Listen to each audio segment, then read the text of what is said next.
Жан-жақты көрсетіліп отырған мемлекеттік қолдаулары бүгінде еліміздегі кәсіпкерлік саланы дамытуға мүмкіндік тудырып отыр. Соның бірі 2017 жылдан бастап жүзеге асырыла бастаған нәтижелі жұмыспен қамтуды және жаппай кәсіпкерлікті дамыту еңбек бағдарламасы. Оның аясында қайтарымсыз грантқа ие болғандардың қатарында Ұлан ауылының тұрғыны Аян Дүйсебек те бар.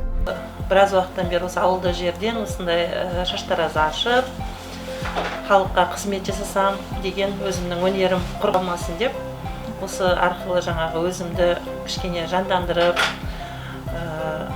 жұмысымды бастамақшы ой болды менде. Солай жүрген кезде мына Атамекен кәсіпкерлер палатасы бар екендігін естіп, соны барып, сол жерде мен оқып шықтым, ізденіп барып.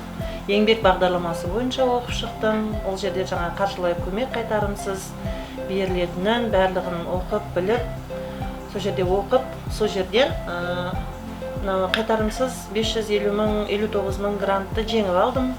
Соның арқасында өзіме керекті біраз шаштаразға керекті заттарды өзіме алдым. Өте қуаныштымын.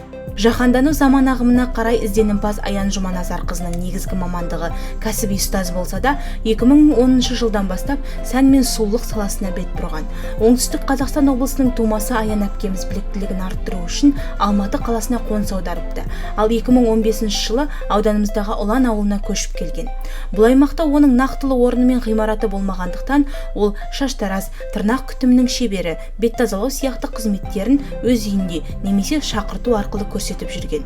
Оның жұмыстары көпшіліктің көңілдерінен шығатын еді. Қазір мемлекеттен алған қаржылай қолдау арқылы ғимаратты жалға алып, шағын сән салонын ашқан. Бұл ауылдағы жалғыз сән салоны екенін ескерсек, кәсіпкердің бұл бастамасына ауыл тұрғындары дән риза. Қазір мұндағы тіршілік қызып тұр деуге де болады.